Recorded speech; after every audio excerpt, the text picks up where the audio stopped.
तो स्टूडेंट्स कल हमने की थी एक्सरसाइज 11.2 क्वेश्चन नंबर 1 और 2। ठीक है, 1 में 4 पार्ट्स थे और फिर 2 क्वेश्चन किया था। अब हम क्वेश्चन नंबर 3 करेंगे।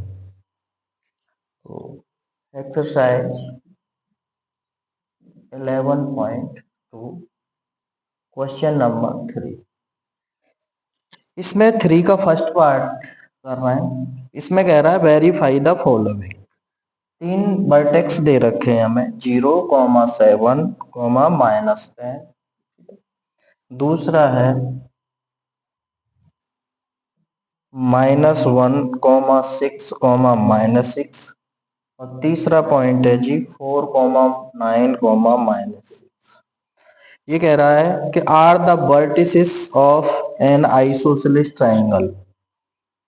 Are the vertices of an isosceles triangle, ये किसी आइसोसेलेस ट्राइंगल के वर्टेक्स हैं। तो आइसोसेलेस ट्राइंगल हम जानते हैं कि ऐसा ट्राइंगल जिसकी कोई भी दो साइड बराबर आ जाए, कि नहीं दो साइड की लेंथ क्या आ जाए, इक्वल आ जाए, तो कह देंगे आइसोसेलेस ट्राइंगल है। तो मान लीजिए ये ए वर्टेक्स है, ये बी है और ये सी है। तो क्या करेंगे, हम ए बी निकाल दें और हम बी सी निकाल दें और ए सी निकाल दें। इनमें से अगर कोई दो साइड कोई भी इक्वल आ जाएंगे तो कह देंगे कि ये आइसोसेलेस ट्राइंगल के वर्टिसेस हैं। तो पहले हम ए बी निकालते हैं। तो ए 0,7, -10, बी है 1,6, -6। तो डिस्टेंस फॉर्मूला जैसे कल निकाला था वैसे ही लगाएंगे। एक्स ये क्या है, ये x1 है, ये y1 है और ये z1 है। ये x2, y2 और z2 है।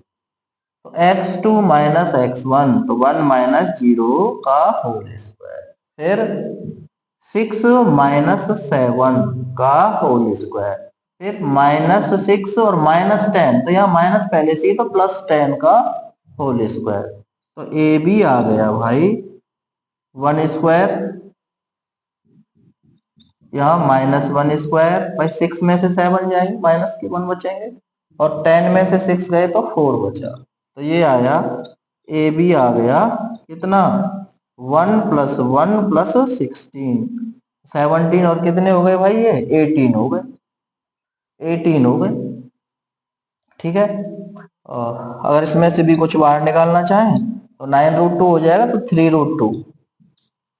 ए बी आ गया जी हमारा 3√2। अब इसके बाद बी सी निकाल दीजिए, बी के कोऑर्डिनेट लिख लीजिए 1, 6, -6। ठीक है, सी के कोऑर्डिनेट लिख दीजिए 4, 9, -6। तो बी सी कितना हो जाएगा, x2 में से x1 को सब्ट्रैक्ट करिए, y2 में से y1 को, z2 में से z1 को। तो ये 4 - 1 का स्क्वायर +9 -6 का स्क्वायर +6, और ये हो गए -6 पहले से, ये तो +6 का स्क्वायर। तो -6 + 6 ये तो 0 हो गया। तो यहाँ से क्या बचा भाई, 4 में से बन गए 3 का स्क्वायर हो गया 9, और 9 में से 6 गए तो फिर से 3 बचे, 3 का स्क्वायर कितना हो गया 9। ठीक है, अरे देखो ना, 4 में से 1 सब्ट्रैक्ट करेंगे तो 3, 3 का स्क्वायर 9। ऐसे ही 9 में से 6 गए तो फिर से 3, 3 का स्क्वायर 9, 6 में से 6 गए 0। तो ये दोबारा से क्या आ गया, √18 आ गया। तो √18 आ गया, इसका मतलब क्या है, क्या लिख देंगे इसे, 3√2।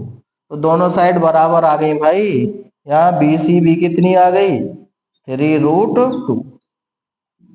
तो कह देंगे हाँ ये आइसोसेलेस ट्राइंगल के क्या है, वर्टिसेस हैं। आप ए सी निकाल सकते हैं, ए और सी के वर्टेक्स लिख दीजिए 4, 9, -6। तो ए सी क्या होगा, देखो 4 - 0 का होल स्क्वायर, 9 - 7 का होल स्क्वायर और -6 + 10 का होल स्क्वायर। तो ए सी 4 का स्क्वायर कितना हो गया 16, 9 में से 7 गए तो 2, 2 का स्क्वायर हो गया 4, और 10 में से 6 गए 4, 4 का स्क्वायर हो गया 16। तो कितने हो गए, 16 2 जा 32 और 4 36। तो 36 का स्क्वायर रूट हो गया 6। तो हम देख पा रहे हैं ना, यार क्या है, ए बी की जो लेंथ है वो बी सी के बराबर आई है। So A B C are vertices of an isosceles triangle. भाई तीसरी साइड अलग आ रही है, हमें वैसे निकालने की नीड ही नहीं थी, हमें ए बी और बी सी से ही पता चल गया, दो साइड इक्वल आ गई, ये आइसोसेलेस ट्राइंगल की साइड वर्टिसेस है। भाई तीनों साइड की लेंथ चेक कर लिया।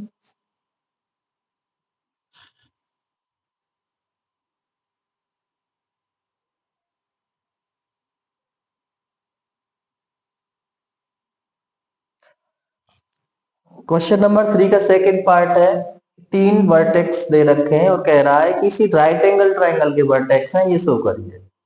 तो राइट एंगल ट्राइंगल के वर्टेक्स है, मान लीजिए ये ए है, ये बी है और ये सी है। तो राइट एंगल ट्राइंगल की क्या खास बात होती है कि इसमें जो हाइपोटेन्यूस है ए सी का स्क्वायर किसके बराबर होता है, B C square plus A B square. ठीक है, या हाइपोटेन्यूस का स्क्वायर परपेंडिकुलर और बेस, तो हाइप एच स्क्वायर बराबर P square plus B square होता है। या यूं कह दीजिए किसी एक साइड का स्क्वायर 90 के जो सामने वाली साइड है उसका स्क्वायर बची हुई दोनों साइड के स्क्वायर के बराबर होता है। तो ए सी स्क्वायर बराबर A B square plus B C square. तो ऐसे ही अगर हम तीनों, ये मान लीजिए ए वर्टेक्स है, ये बी है और ये सी है, तो तीनों साइड की लेंथ निकालें और किसी एक साइड का स्क्वायर बची हुई दोनों साइड के स्क्वायर के सम के बराबर आ जाता है, तो कह देंगे ये राइट एंगल ट्राइंगल के वर्टेक्स हैं। ठीक है, तो इसके लिए हम ए बी निकालेंगे, पहले ए बी। कोई डिस्टेंस फॉर्मूला चल रहा है, x1 y1 z1 x2 y2 z2। तो ए बी कितना होगा, -1 -0 का होल स्क्वायर प्लस 6 -7, 6 -7 का स्क्वायर प्लस 6 -10 का होल स्क्वायर। तो ए बी इक्वल टू -1 का स्क्वायर हो गया जी 1, 6 में से 7 तो -1 का स्क्वायर फिर से 1 हो गया, और 10 में से 6 गई -4 और -4 का स्क्वायर हो गया जी 16, तो 16 1 17 1, ये भी कितना आया जी 18। ठीक है, 18 आ गया, इतना ही रहने दीजिए। अब बी सी निकाल दो, बी बी के कोऑर्डिनेट लिखिए -1 6 6, सी के कोऑर्डिनेट -4 9 6। बी सी चेक करिए, तो -4 -1 तो हो जाएगा +1 का स्क्वायर, आगे 9 -6 का होल स्क्वायर, फिर 6 -6 का होल स्क्वायर। तो ये आया हमारा, 4 में से 1 गए तो -3 बचे, फिर माइनस का 4 है, 1 लेस करिए, -3 स्क्वायर तो 9 हो गया, 9 में से 6 गए तो कितने बचे 3, और 3 का स्क्वायर फिर से 9 हो गया, 6 में से 6 गए तो क्या बचे 0, तो ये हो गया √18। तो दूसरा भी क्या आ गया, √18 आ गया। अब तीसरी साइड निकाल दीजिए ए सी, तो ए के कोऑर्डिनेट लिख दीजिए 0 7 10 और सी के कोऑर्डिनेट लिख दीजिए -4 9 और 6। अब ए सी निकालना है,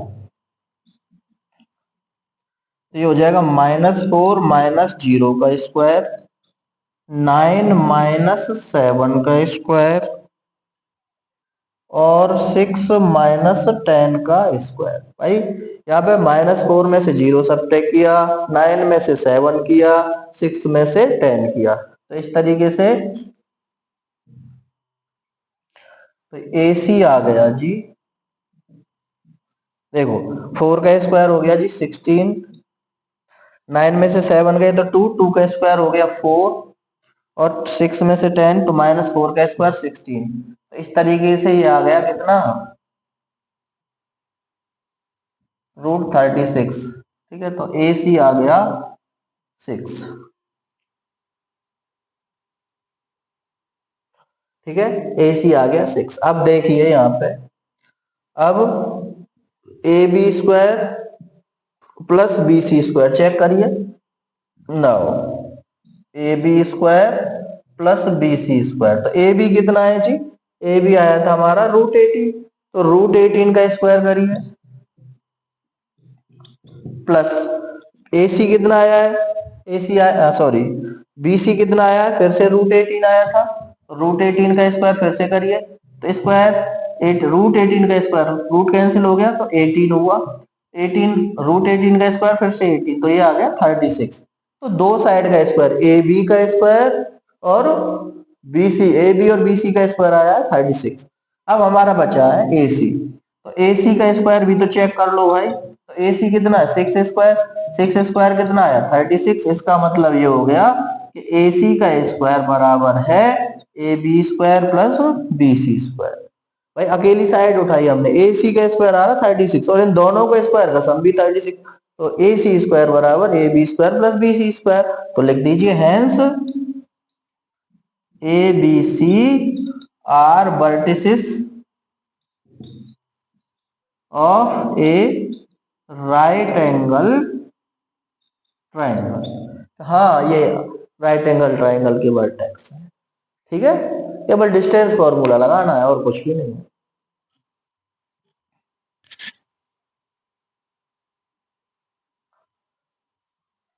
तो क्वेश्चन नंबर 3 का लास्ट क्वेश्चन है, लास्ट पार्ट है, कह रहा show that A B C D are the vertices of a parallelogram. ये जो ए बी सी डी है, ये चार वर्टेक्स दे रखे हैं, ये किसी पैरेललोग्राम के वर्टेक्स। तो जैसे आइसोसेलेस ट्रायंगल में दो साइड इक्वल दिखाई थी, राइट एंगल ट्रायंगल में एक साइड का स्क्वायर दो साइड के स्क्वायर के सम के बराबर आया था। तो पैरेललोग्राम में क्या होना चाहिए भाई, पैरेललोग्राम में तो आमने सामने की साइड कैसी आती है, बराबर आती है। तो ए बी सी डी के बराबर आ जाए और ए डी का के बराबर आ जाए बी सी। तो ए बी के बीच की डिस्टेंस निकालिए और सी डी के बराबर आनी चाहिए। जैसे ए डी के बीच की डिस्टेंस निकालिए, बी सी के बीच की निकालिए, बराबर आनी चाहिए। तो कह देंगे A B C D vertices हो गए किसके, पैरेललोग्राम। ठीक है, तो हम ए बी चेक कर लेते हैं पहले। ए -1 2 1 और बी है 1 -2 5। ये x1 y1 z1 x2 y2 z, वही चल रहा है डिस्टेंस फॉर्मूला। तो ए बी 1 -1, तो यहाँ -1 है तो 1 + 1 का स्क्वायर, फिर है -2 का होल स्क्वायर, 5 -1 का स्क्वायर। तो ए बी इक्वल टू 1 + 1 हो गए भाई 2 का स्क्वायर, -2 -4 स्क्वायर और इधर हो गए 4 स्क्वायर। तो ये आ गया हमारा 2 का स्क्वायर हो गया 4, 4 का स्क्वायर हो गया 16 और 16 ये हो गया 36। तो ए बी आ गया जी हमारा 6, ए बी की लेंथ 6 आई है। तो ए बी 6 आया है तो सी डी भी 6 ही आना चाहिए अगर पैरेललोग्राम की साइड है। अब सी डी चेक करिए, सी के वर्टेक्स राइट करिए 4 -7 8 और डी के वर्टेक्स 2 -3 4। तो सी डी निकालिए भाई, 2 -4 का होल स्क्वायर -3 +7, -7 है ना तो +7 का स्क्वायर और 4 -8 का होल स्क्वायर। तो सी डी आ गया 2 में से 4 तो -2 का स्क्वायर, 7 में से 3 4 स्क्वायर और 8 में से 4 गए तो -4 का स्क्वायर। तो ये आ गया जी 4 + 16 + 16। तो देखना ये 36 ही नहीं आ रहा, 36 6 आ रहा है। तो हमने देखा यहाँ पे क्या आया, ए बी बराबर आ रहा है किसके, सी डी के। तो ए बी की लेंथ किसके बराबर आ गई, सी डी के। ऐसे ही अब किसकी आनी चाहिए, ए डी की बराबर आनी चाहिए बी सी के लिए। ठीक है, तो ए डी निकाल लेते हैं। ए के वर्टेक्स -1 2 1 और डी के वर्टेक्स लिखिए 2 -3 4। तो ए डी कितना हो गया 2 + 1 का होल स्क्वायर -3 -2 का होल स्क्वायर 4 -1 का होल स्क्वायर। तो ये हो गए 3 स्क्वायर -3 -2 -5 स्क्वायर और यहाँ 4 में से 1 गए तो 3 स्क्वायर। तो 3 का स्क्वायर हो गया 9, 5 का स्क्वायर 25 और 3 का स्क्वायर 9। तो ये कितने हो गए भाई 25 और 9 34, 34 और 9 40। ठीक है, √43 आया। तो हमने ए बी निकाला वो सी डी के बराबर आ गया, ए डी निकाल दिया वो √43 आया है। तो बी सी बी कितना आना चाहिए, √43 ही आना चाहिए। ठीक है। अब हमें एडी तो हमने निकाल दिया, अब हमें बीसी चेक करना है, तो बीसी निकालिए। x2 - 4 - 1 का होल स्क्वायर -7 -2 तो +2 का होल स्क्वायर 8 -5 का होल स्क्वायर। 4 में से 1 गई तो 3 स्क्वायर, 7 में से 2 गए तो -5 स्क्वायर, 8 में से 5 गए तो 3 स्क्वायर। 3 का स्क्वायर कितना हो गया 9, 5 का स्क्वायर कितना होगा 25, 3 का स्क्वायर हो गया 9। तो वही 34 और 9 हो गए कितने 43। तो यहाँ पे हमने देखा क्या कि AD BC के इक्वल आ रहा है। ठीक है, तो वी सी दैट, हम देखते हैं क्या देखा हमने, AB इक्वल टू CD है and AD equal to BC है। So AB CD are vertices of a parallelogram, कि हाँ ये पैरेललोग्राम के वर्टिसेस हैं। ठीक है, अब इस एक्सरसाइज के केवल क्वेश्चन नंबर 4 और 5 बचे, उन्हें कल करेंगे।